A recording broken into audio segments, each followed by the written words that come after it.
Hello everyone, स्वागत करती हूँ आपका आज के इस सेशन में। आई होप आप सभी लोग अच्छे होंगे और आपकी पढ़ाई अच्छे से चल रही होगी। तो आज का ये हमारा देखिए दूसरा सेशन है। इससे पहले मैंने एक और सेशन लिया है, तो उसे आप चैनल पे जाके देख सकते हो। आज के इस सेशन में हम बात करेंगे ऑब्जर्वेशन एंड इन्फ्रेंसेस पर, यानी अवलोकन और निष्कर्ष पर, जो कि साइंस पेपर 2 का एक इम्पॉर्टेंट टॉपिक है, जिससे कई सारे सवाल आपके एग्जाम में पूछे जाते हैं। अगर आपको ये क्लास पसंद आती है तो इसे लाइक कीजिएगा, चैनल को सब्सक्राइब कीजिएगा। तो अब हम अपने टॉपिक पर आते हैं, जो है अवलोकन और निष्कर्ष। तो किसी भी सब्जेक्ट की पेडागोजी में आप इस टॉपिक से काफ़ी सामान्य से क्वेश्चन आप बनते हैं, तो आप देख सकते हो एग्ज़ाम में आते हैं काफ़ी, जो कि ज़्यादा डीप नहीं होते हैं।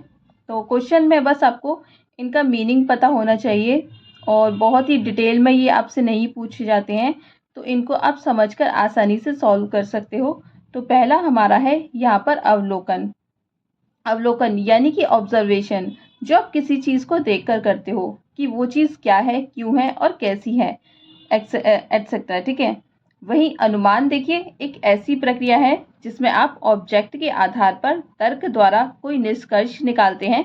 इसमें हम अवलोकन का विश्लेषण करते हैं और उसके पीछे कारणों या परिणामों का निष्कर्ष निकालते हैं।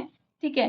तो इस तरीके से आप देख सकते हो, यहाँ पर आपकी डेफिनेशन दे रखी है कि अवलोकन वह प्रक्रिया है जिसमें हम किसी वस्तु या घटना को अपनी इंद्रियों का उपयोग करके देखते हैं या फिर मापते हैं। ठीक है। फॉर एग्जाम्पल हम देख सकते हैं कि आकाश में बादल घने हैं। ठीक है। तो जैसे कि आप मतलब नॉर्मली आप देखते हो कि आकाश में बादल हैं। ठीक है। तो ये हमारा ऑब्जर्वेशन हो जाता है। जैसे कि अब हम देखते हैं कि पानी उबलते समय भाप बनता है, तो ये भी हमारा ऑब्जर्वेशन है कि हम उस चीज़ को बस देख रहे हैं। ठीक है, कुछ कर नहीं रहे हैं। ठीक है। इसके बाद किसी पौधे की पत्तियां हरी होती हैं, तो इसमें भी हम नॉर्मली ही देख रहे हैं। ठीक है, हम कुछ कर नहीं रहे हैं। ठीक है, हम उससे कुछ निष्कर्ष नहीं निकाल रहे हैं।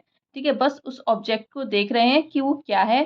ठीक है, ऑब्जेक्ट को देख रहे हैं अपनी आँखों से। ठीक है, या फिर हम किसी चीज़ को सुन रहे हैं या फिर किसी चीज़ को महसूस कर रहे हैं, तो इसे हम अवलोकन कहेंगे। ठीक है। अब अनुमान की बात करते हैं। तो अनुमान देखिए वह प्रक्रिया है जिसमें अवलोकनों के आधार पर तर्क द्वारा निष्कर्ष निकाला जाता है। इससे हम अवलोकनों का विश्लेषण करते हैं और उनके पीछे के कारणों या परिणामों का निष्कर्ष निकालते हैं। जैसे कि आपने देखा होगा, जैसे कि हमारा अब पहला वाला ही लीजिए। पहला हमारा अवलोकन क्या था कि आकाश में बादल घने हैं। ठीक है। तो आकाश में घने बादल देखकर अनुमान लगाया जा सकता है कि बारिश हो सकती है। ठीक है। तो इस चीज को हम अनुमान कहेंगे। ठीक है। अब आपको समझ में आ गया। अवलोकन के लिए वन वर्ड अगर यूज करना चाहो तो इसे कहेंगे जो आप देख पा रहे हो। ठीक है। वहीं इन्फ्रेंस के लिए अगर आप एक वर्ड यूज करोगे तो हम इसे कहेंगे कि ये रिजल्ट होता है, यानी कि एक निष्कर्ष होता है। ठीक है। तो एग्ज़ाम में आपको एग्जाम्पल दिए होंगे और उन्हें आपको बताना होगा सिंपली कि कौन सा स्टेटमेंट अवलोकन है या फिर कौन सा स्टेटमेंट इन्फ्रेंस है। तो अगर आप ध्यान से समझोगे तो इस टाइप के क्वेश्चन को कर पाओगे आसानी से। और एग्जाम्पल की बात करें तो यहाँ पर हमारे देखिए एग्जाम्पल दे रखे हैं। ठीक है, आप सिंपली समझ जाओगे। क्वेश्चन आएंगे कि आकाश में बादल घने हैं, तो इस चीज़ में आप कोई निष्कर्ष नहीं निकाल सकते हो। ठीक है, ये सिंपली आप देख पा रहे हो। ठीक है। वहीं यहाँ पर आप देखिए कि आकाश में घने बादल देखकर अनुमान लगाया जा सकता है कि बारिश हो सकती है। ठीक है। तो इसमें क्या होगा, इसमें आपने अनुमान लगाया। ठीक है। तो इस तरीके से आपके क्वेश्चन आएंगे, जिनको आप सिंपली कर पाओगे। अगर दूसरे एग्जाम्पल की मैं बात करूं तो आप दूसरा एग्जाम्पल भी ले सकते हो, जैसे कि पानी उबलते समय भाप बनता है। ठीक है। तो हम क्लियरली देख पा रहे हैं कि पानी उबल रहा है और भाप बन रहा है। तो ये हमारा ऑब्जर्वेशन है। इसके अलावा आप देखिए और भी एग्जाम्पल ले सकते हो, जैसे कि पेड़ से सेब का गिरना भी एक अवलोकन है। ठीक है। वही अनुमान की हम बात करें तो इसमें हम बहुत सारे एग्जाम्पल भी दे सकते हैं। तो इस तरीके से आपके क्वेश्चन बनते हैं। ठीक है। आगे जब मैं आपको क्वेश्चन कराऊंगी PYQ, तब आप अच्छे से समझिएगा। ठीक है। अब हम आ जाते हैं अपने तीसरे टॉपिक पर।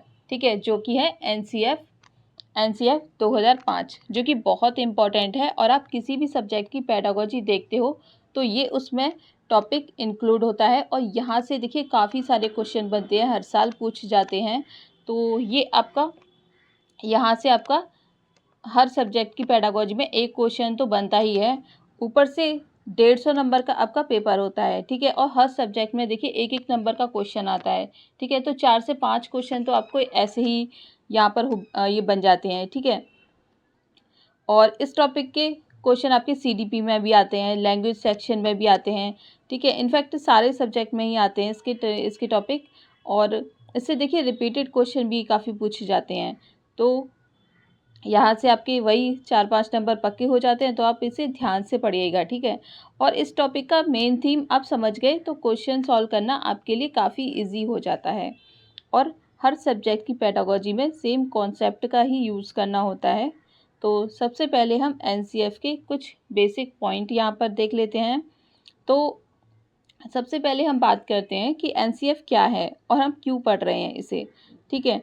तो देखिए एनसीएफ जो है इसकी फुल फॉर्म है नेशनल करिकुलम फ्रेमवर्क, ठीक है। यानी राष्ट्रीय पाठ्यचर्या रूपरेखा 2005। यानी ये एक दस्तावेज है जिसके अंदर हम लोगों को बताया जाता है कि आपको किसी भी टॉपिक को किस तरीके से आप बच्चों को पढ़ाओगे ताकि बच्चा उसे समझेगा और उसे समझकर दूसरों के सामने प्रेजेंट कर पाएगा। तो इसके इसके मेन थीम की बात करें तो ये कहता है कि हमारी लर्निंग जो है वो विदाउट बर्डन होनी चाहिए, ठीक है। मतलब हमें बच्चे को इस तरह से सिखाना है या पढ़ाना है कि बच्चे को कोई चीज़ बोरिंग ना लगे या उसे कोई चीज़ बोझ ना लगे कि उस पर बोझ थोपा जा रहा है। तो कई बार हम बच्चों पर पढ़ाई का इतना ज़्यादा प्रेशर बनाते हैं या उनको इतना ज़्यादा ज़बरदस्ती चीज़ों को थोपते हैं उन पर, तो हमें वो चीज़ नहीं करनी है। बच्चों को पढ़ाते वक्त हमें उसकी लर्निंग को भी ध्यान में रखना है और साथ ही ये भी ध्यान में रखना है कि बच्चों को कोई चीज़ समझ में आए और बच्चा उसमें इंटरेस्ट ले पाए, ठीक है। तो देखिए मेन थीम इसका यही है कि बच्चे को बर्डन नहीं देना है, उन्हें क्रिएटिव तरीके से समझाना है। और इसके अलावा बच्चे की नॉलेज को या फिर उसके ज्ञान को उसके क्लासरूम के बाहर आउटसाइड या क्लास के बाहर लेकर जाना है, ठीक है। मतलब बच्चे को कक्षा के सीमित ज्ञान में नहीं रखना है बल्कि लर्निंग को फ्लेक्सिबल बनाना है ताकि बच्चा एंजॉय कर पाए, ठीक है, एंजॉय करके पढ़े, ठीक है। तो यह चीज़ हर सब्जेक्ट में आपको करनी है आपको, ताकि बच्चे की लर्निंग हर क्षेत्र में बेहतर हो सके, ठीक है। बुक्स ऐसी होनी चाहिए जिसमें एक्टिविटी ज़्यादा हो। तो आपने देखा होगा कि एनसीईआरटी में एक्टिविटी बेस्ड लर्निंग रहती है, जिसमें कुछ ना कुछ बच्चे को एक्टिविटी करानी होती है। तो इस तरीके से एनसीईआरटी का बेस भी एनसीएफ के अकॉर्डिंग ही रखा गया है, ठीक है। तो आप एनसीएफ के बारे में देखते हैं। तो ये एक दस्तावेज है जो कि हर सब्जेक्ट को फ्लेक्सिबल बनाने, हर सब्जेक्ट को एंजॉयफुल बनाने और हर सब्जेक्ट को मीनिंगफुल बनाने यानी अर्थपूर्ण शिक्षा आपको बच्चे को देनी है ताकि बच्चा रटकर चीज़ों को समझने की बजाय उसका कॉन्सेप्ट समझे। अगर हम यहाँ पर एनसीएफ को स्पेसिफिकली साइंस के लिए पढ़ाते हैं तो इसमें देखिए साइंस के लिए बोला गया है कि एक गुड साइंस एजुकेशन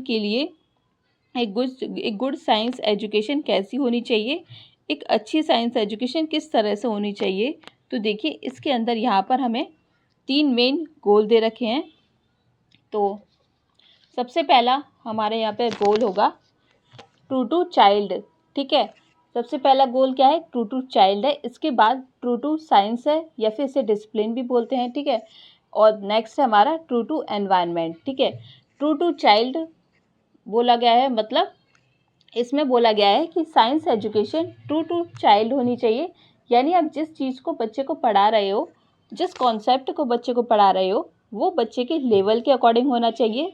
तो सबसे पहले ध्यान रखना है कि एजुकेशन ट्रू टू चाइल्ड होनी चाहिए। ऐसा ना हो कि टीचर क्लास के कॉन्सेप्ट को टीचर जो है वो क्लास 7th के बच्चे के कॉन्सेप्ट को 5th या 6th क्लास के बच्चे को पढ़ा रही है, ठीक है, जो उसके लेवल का नहीं है। फिर उसे कैसे समझ में आएगा उस बच्चे को, ठीक है।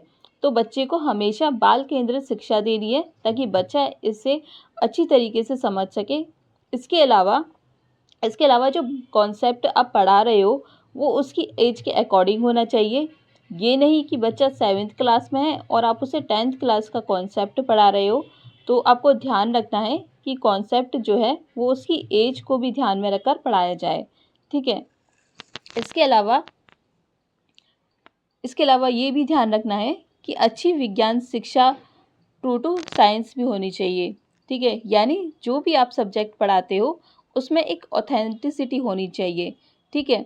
ऐसा ना हो कि आप बच्चे को कुछ भी पढ़ा दो और बच्चे को कह दो कि आप उसे याद कर लेना या रट लेना, ठीक है। तो ऐसा नहीं होना चाहिए।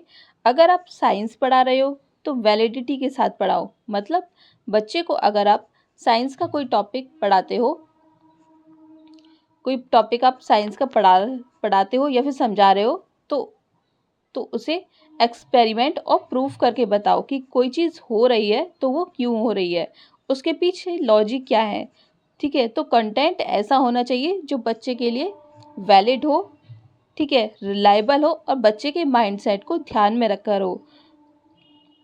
तो वो उस सब्जेक्ट को कंफर्ट तरीके से समझ भी पाएगा, ठीक है। अब बात करते हैं कि कोई भी सब्जेक्ट आप पढ़ाते हो तो वह ट्रू टू एनवायरनमेंट भी होना चाहिए। एनसीएफ में हमें बताया गया है कि कोई भी सब्जेक्ट हो उसे आपको लिंक करके पढ़ाना है। आप अपनी डे टू डे लाइफ के साथ उसे कनेक्ट करके बताना है। यानी हर चीज़ को आप इस तरीके से पढ़ाओ ताकि बच्चा उससे कनेक्ट हो पाए, ठीक है। अगर आप कोई टॉपिक पढ़ा रहे हो तो उसे बच्चे के डे टू डे लाइफ को ध्यान में रखकर पढ़ाओ, ठीक है, ताकि बच्चा उसे समझ पाए। फॉर एग्जांपल अगर आप बायो के सेल टॉपिक को भी पढ़ा रहे हो तो आपको उसे डे टू डे लाइफ से मतलब कोई एग्जांपल ऐसा देना है ताकि वो सेल के टॉपिक को समझ पाए अच्छे से, जिससे बच्चा अपने आसपास की चीज़ों से कनेक्ट कर पाएगा और वो जागरूक बनेगा अपने एनवायरनमेंट के प्रति और उसके अंदर अपने आसपास की चीज़ों को लेकर सेंसिटिविटी आएगी। फॉर एग्जांपल आप बच्चे को ओजोन लेयर के बारे में पढ़ाते हो, ठीक है, ओजोन लेयर के बारे में पढ़ा रहे हो और उसमें आप ग्लोबल वार्मिंग का एग्जाम्पल दे सकते हो कि कैसे ग्लोबल वार्मिंग की वजह से हमारे ओजोन लेयर में होल बन रहा है। और ग्लोबल वार्मिंग क्यों हो रही है? क्योंकि हम लोग इतना ज़्यादा प्रदूषण फैला रहे हैं, ठीक है, उसकी वजह से ग्लोबल वार्मिंग हो रही है, ठीक है। सीएफसी की वजह से ग्लोबल वार्मिंग हो रही है, ठीक है। उसकी वजह से पृथ्वी का टेम्परेचर जो है वो इंक्रीज़ हो रहा है, ठीक है। तो इन सब चीज़ों को लेकर बच्चा सेंसिटिव हो पाएगा। तो इस तरीके से आपको एनवायरनमेंट को ध्यान में रखकर पढ़ाना है, ठीक है, ताकि बच्चे को यहाँ आप एक वैल्यू दे पाओगे कि हमें अपने रिसोर्सेज को लिमिटेड तरीके से यूज़ करना है, तभी हम अपने एनवायरनमेंट को बचा पाएंगे। तो इस तरह से आप बच्चे को सेंसिटिव भी बनाना है आपको, ठीक है। तो आपके बच्चों को अकॉर्डिंग ही देखना है कि उसके अनुसार चीज़ें हो रही हैं या नहीं, ठीक है। ठीक है, तो एनसीएफ का देखिए मेन ऑब्जेक्ट यही है कि हमें एक्सपेरिमेंट के थ्रू चीज़ों को बताना है, ठीक है, ताकि बच्चे के अंदर देखिए ये ताकि बच्चे के अंदर देखिए क्यूरियोसिटी को आपको डेवलप करना है, क्रिएटिविटी को ये डेवलप करना है, ठीक है। तो इन सब चीज़ों का उद्देश्य हमारा एनसीएफ के अंदर बताया गया है, ठीक है। तो अब देखिए सम अप करते हैं कि हमने इन सारी चीज़ों को कैसे पढ़ा है। तो देखिए अच्छी विज्ञान शिक्षा एनसीएफ में बताया गया है कि अच्छी विज्ञान शिक्षा वो जो है वो कैसी होनी चाहिए। तो अच्छी विज्ञान शिक्षा जो है वो ट्रू टू चाइल्ड होनी चाहिए, ट्रू टू साइंस होनी चाहिए, ट्रू टू एनवायरनमेंट होनी चाहिए, ठीक है, बाल केंद्रित होनी चाहिए, ठीक है, उसके एज के अकॉर्डिंग होनी चाहिए और बच्चे का इंटरेस्ट हो ऐसी उसे एजुकेशन दी जाए ताकि बच्चा क्यूरियस होकर चीज़ों को समझे और उनको प्रेजेंट कर पाए, ठीक है। ट्रू टू साइंस होनी चाहिए, मतलब वो वैलिड होनी चाहिए, ठीक है। कोई भी सब्जेक्ट आप पढ़ा रहे हो वो वैलिड होना चाहिए, ठीक है। प्रूफ के साथ आप साइंस को समझाओगे, ठीक है, बच्चे के कंफर्ट का अब ध्यान रखोगे, ठीक है। ऑथेंटिक होनी चाहिए कोई भी चीज़ आप पढ़ा रहे हो तो, ठीक है, रिलायबल होनी चाहिए, ठीक है। इसके अलावा वो उसके अंदर अपने एनवायरनमेंट के प्रति जागरूकता इसमें दिखानी चाहिए, ठीक है, सेंसिटिविटी होनी चाहिए, ठीक है। तो इस तरह की हमें देखिए बच्चों को शिक्षा देनी है। तो हमें उसके देखिए बच्चे के अकॉर्डिंग देखना है कि उसके अनुसार चीज़ें हो रही हैं या नहीं।